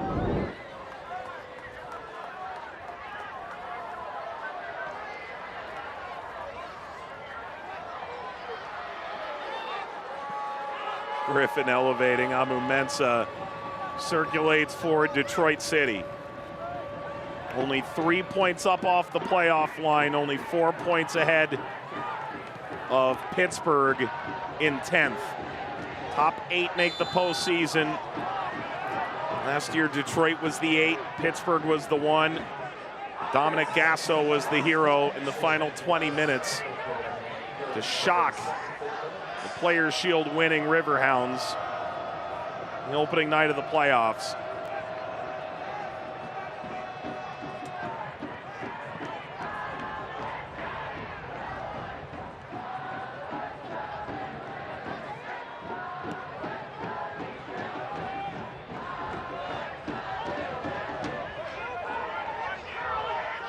I think you look at this Pittsburgh Riverhounds side, you're looking for someone to be that connective tissue between the midfield line and front line. There's no presence centrally underneath Sterling or Kizza. Where that comes to mind is Robbie Mertz. If you're Bob Lilly, if you can pull him on now, you can really test the shape of this Detroit City side. Ben Morris and Max Rodriguez have been really aggressive to step higher because they understand there's no one off their shoulder. And those are the areas that Robbie Mertz likes to operate in.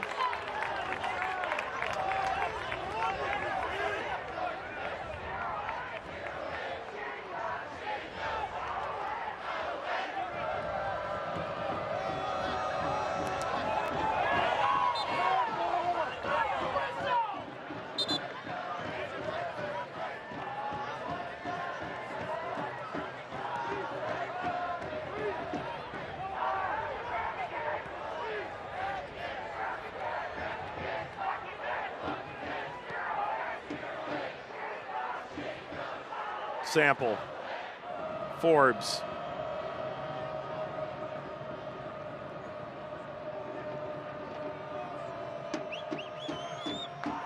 Another game ongoing tonight is also in the East.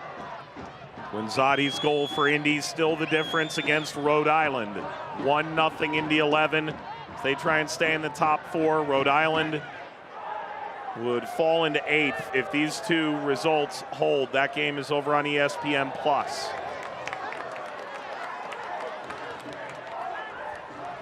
Rhode Island just brought on Fuson and Dequa the last 5 minutes, both coming off the bench. Ball lashed off frame by Suber.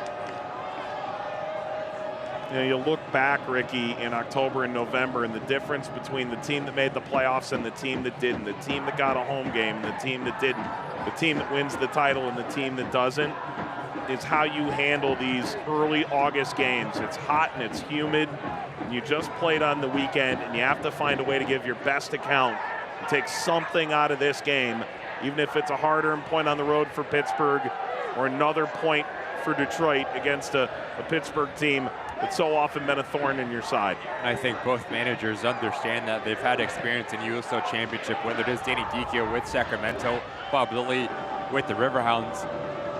where you are at the end of the season really depends on what you do in games like this. Third game of the week, yes, the legs are tired, so now mentally, it's a really big test. How good can you be at decision making, set piece defending, set piece execution, so keeping the ball at your feet, dictating tempo, playing the game at the speed that you want it to become a massive factor.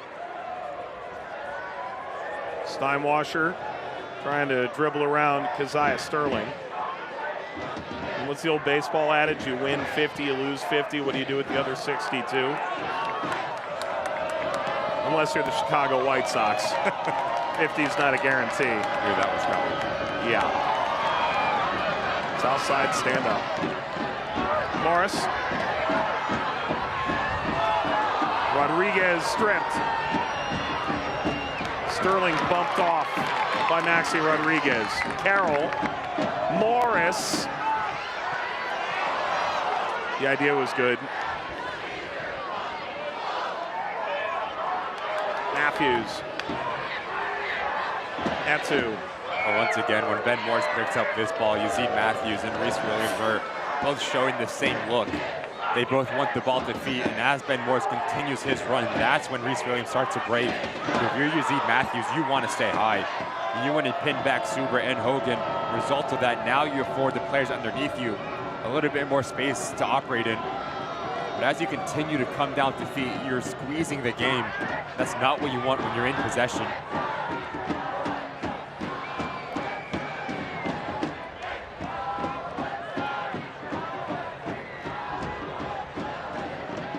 Griffin.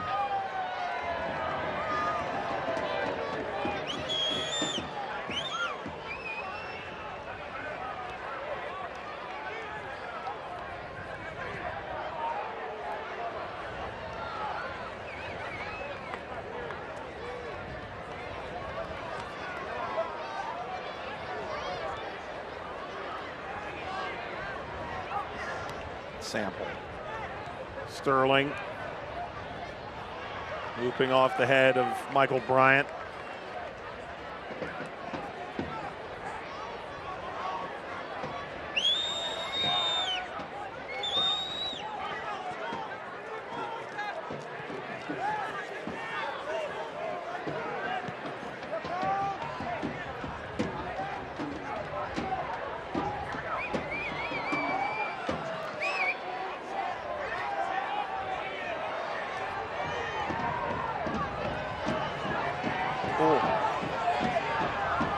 Rodriguez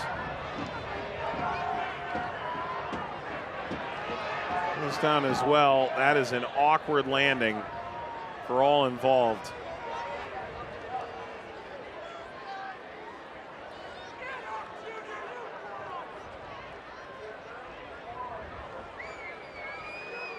These two players got into it. A very similar action in the first 45 minutes. Maxi Rodriguez, Junior Etu have every single right to challenge for this ball. As Maxi Rodriguez, he leaps first. Look how high he gets up. I think it's the knee that comes to the backside, but he lands awkwardly. This will give you a good look at it here. Does not feel good for either one of them.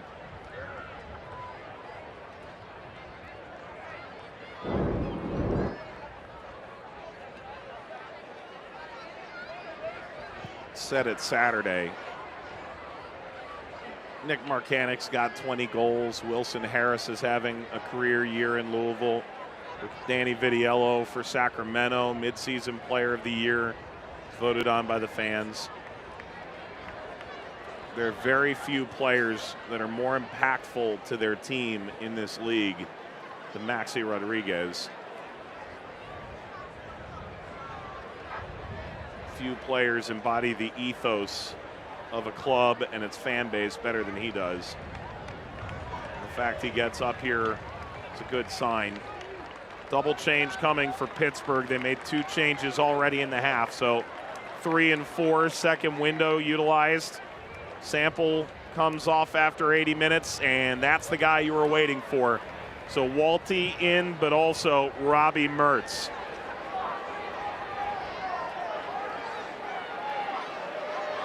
Good sight to see if you are Detroit City supporter. Maxi Rodriguez walking on his own power. Very scary landing. As that man, Junior Etu, getting an earful from Bob Lilly, never shying away. A chance to coach. What does Mertz bring? You discussed it about 10 minutes ago when you first contemplated him coming in. You're going to see him. He's going to play in between the lines, and what I mean by that, he's going to play up the shoulder of Ryan Williams, Maxi Rodriguez in front of this back line of Detroit City. So they need to make a decision whether the two center backs are going to be a little bit more aggressive at closing down that space, or the two center midfielders are going to drop off and play a little bit deeper. Result of that, now you start to see Sterling make these runs down the channel, and he's going to become more involved. It's a fantastic sub for Bob Lilly and Pittsburgh Riverhounds, just to get a little bit of possession, again, a little bit more of a rhythm as we approach 10 plus remaining. Dick's goal has not been approached in the last 34 minutes. No shots for Detroit in that span. Dating back to the 48th minute. Season pro out of Butler.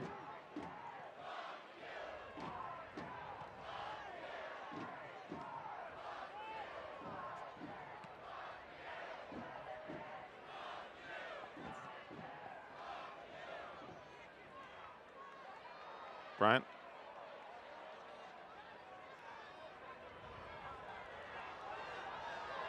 Etu went down injured a moment ago, but he has returned.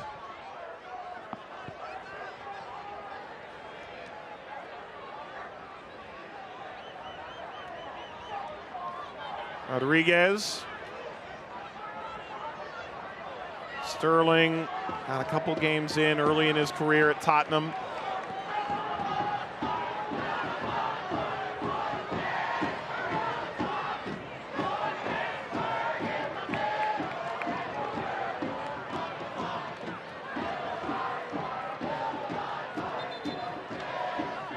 Down the tunnel of America's most hated supporters group, self-described.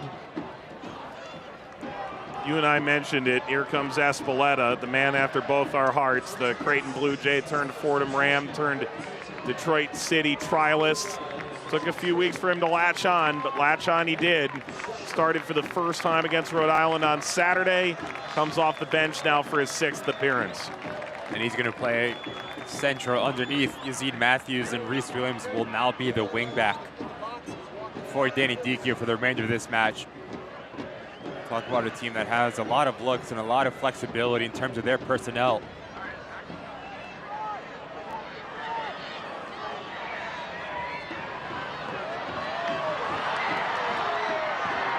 Dick.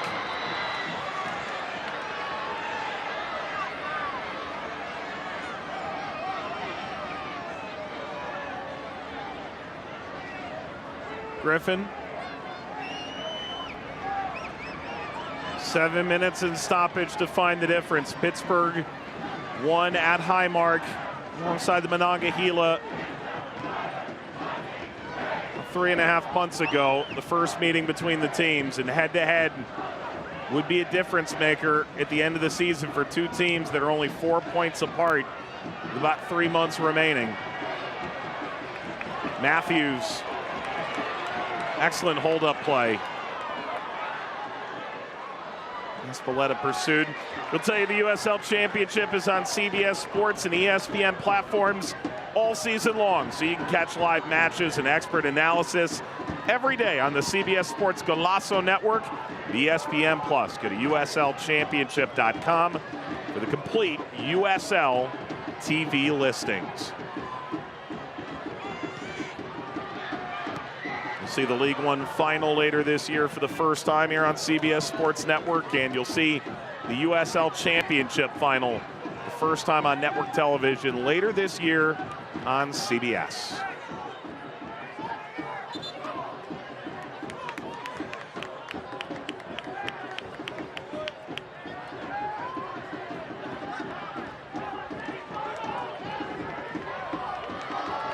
Matthews did well to bring it down. More doing for Williams. Carroll.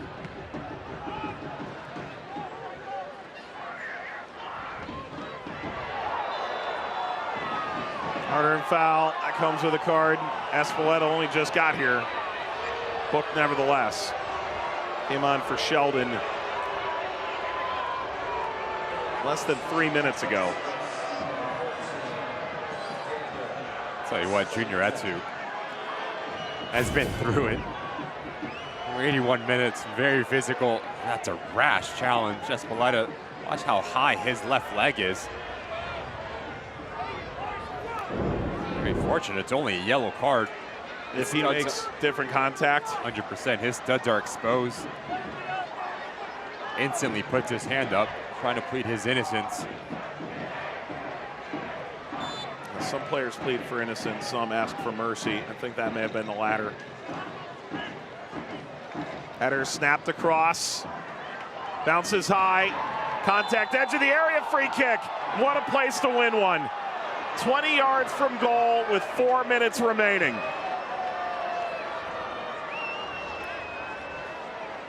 Williams knows he got caught. If you play direct, second balls become that much more important. Slow to react from Ryan Williams. And this is some touch from Cornado Forbes, who knows exactly what he's doing. Splits the two players, any sort of contact, he goes down, he makes the most of it. And what a fantastic opportunity from about 20, 25 yards out. The steal one here for the Riverhounds. There's an irony to Cornado Forbes arriving with Bob Lilliam Rochester. He's playing for the Syracuse Silver Knights in the Major Arena Soccer League. He said, much like futsal, you have to think faster. The confines are so tight. So he goes to Rochester and then Pittsburgh. That's put in play. Etu. And they got really tricky with that. It is a corner for Pittsburgh nevertheless. You thought someone would have a go, and instead, 4 players combined to provide a little trickery. From this location, you need a better execution for Bob Lilly. Gonna play a little bit of a mind game. You think Cornado Forbes is gonna run onto it. Nuretsu steps into it, trying to change the angle, just not hit it clean. Corner Mertz, ball thrust out of the air, deflected. This gets out, Amu Mensah got tied up. Looks like with Suber. Nevertheless, another corner for Pittsburgh. Set pieces are a fantastic way to put some pressure on opposing goalkeepers. Michael Bryant flawless in his positioning yet again. You see what it means. The side that loves defending through their back line.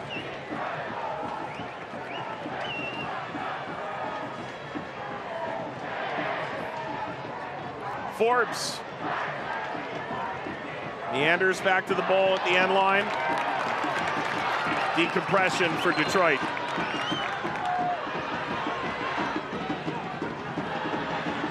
Points changing hands at 90+3 here on Saturday. Still plenty of time.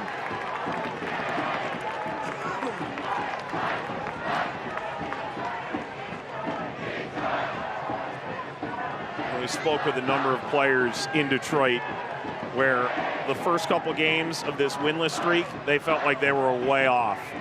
In these last couple games, they felt their performance deserved better.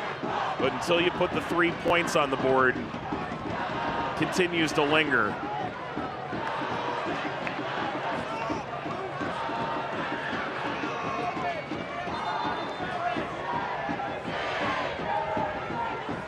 Pittsburgh will make their 5th and final sub. This is Babacar Dieng.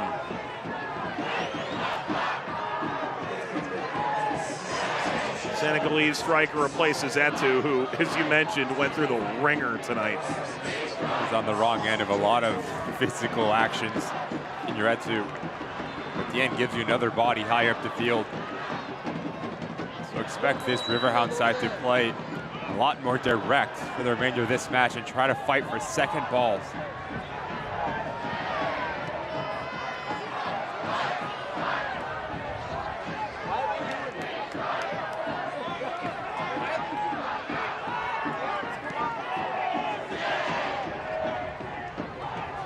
Flick on header, Amu Mensah.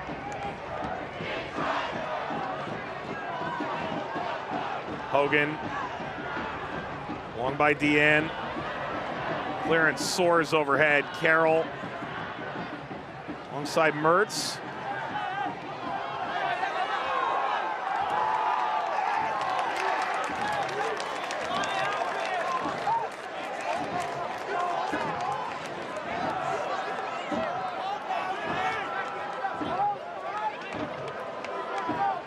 Five added minutes.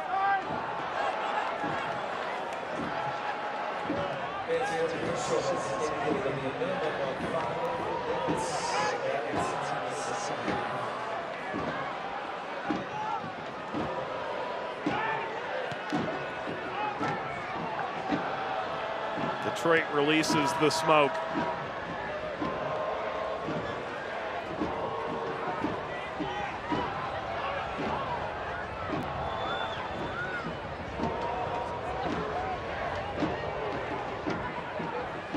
Deanne, give and go.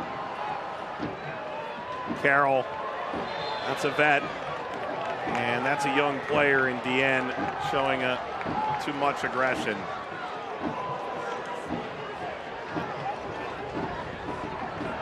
It didn't get darker. The smoke has just overtaken some of the field here.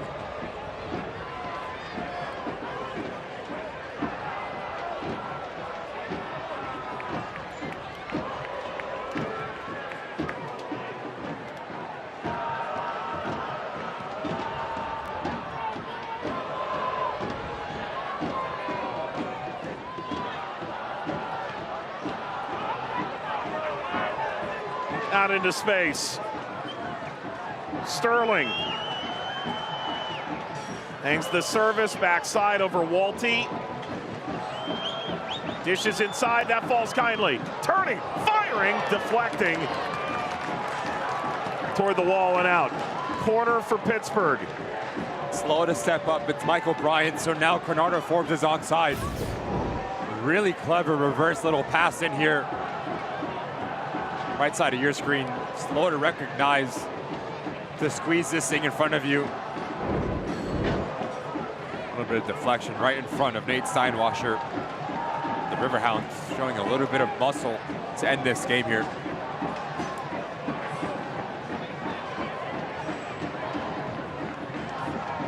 A ton of traffic. Hogan and Amu Mensah jousting in the middle of the penalty area. Corner.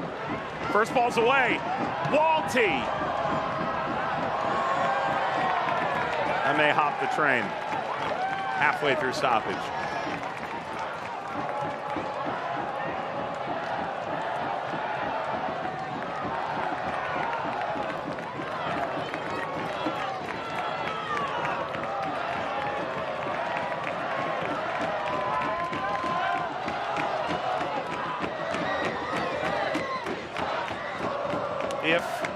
If Indy holds on against Rhode Island, Pittsburgh would move 3 points out of the playoffs. Detroit would go into 7th, a point ahead of Rhode Island. Pittsburgh would remain in 10th, behind North Carolina and Rhode Island for that last playoff spot. Pittsburgh would win the season head-to-head based on the victory in Pittsburgh earlier this year. Pittsburgh motors forward across the halfway line. Sterling pursues.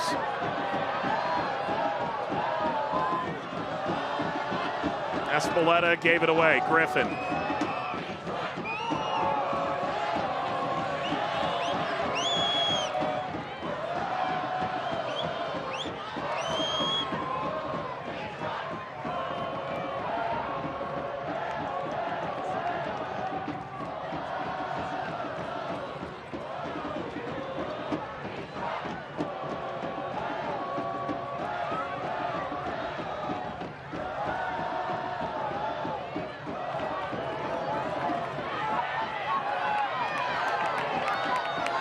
The witching hour for Detroit. Amu Mensah. Matthews withstands the contact. Williams. Crowd yearning for that late winner for old Detroit.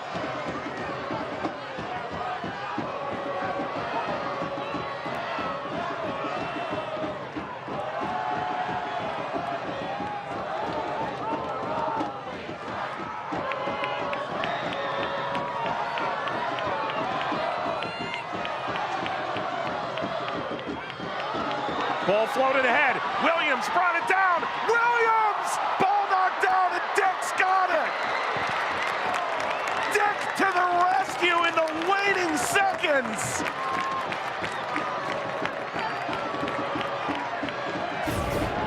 Fantastic recognition of space here from Ryan Williams.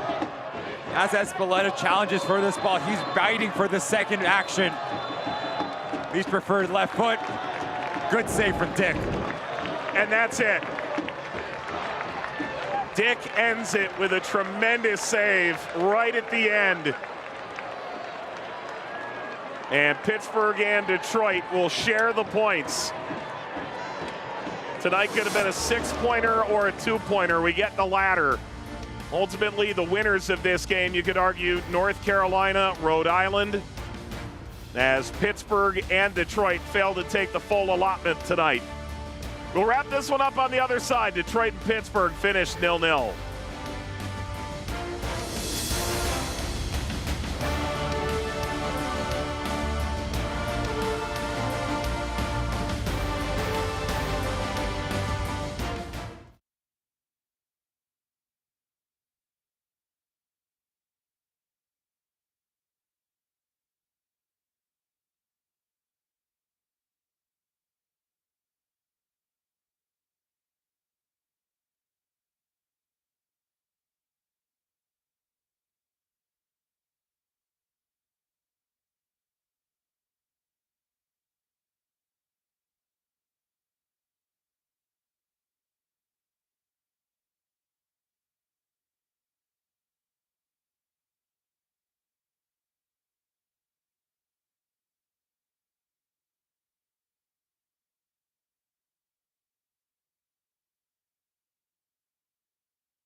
Pittsburgh and Detroit split the 2 points tonight as Detroit stays above the playoff line and move a point ahead of Rhode Island into 7th. It's 1 point closer, now just 3 off the line for Pittsburgh in 10th. The American Cornhole League Teams Championship final coming up. See you again next Wednesday night here on CBS Sports Network for Sacramento and El Paso. For the inimitable Ricky, Mike, thanks for watching. So long from Hamtramck.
Short for Williams.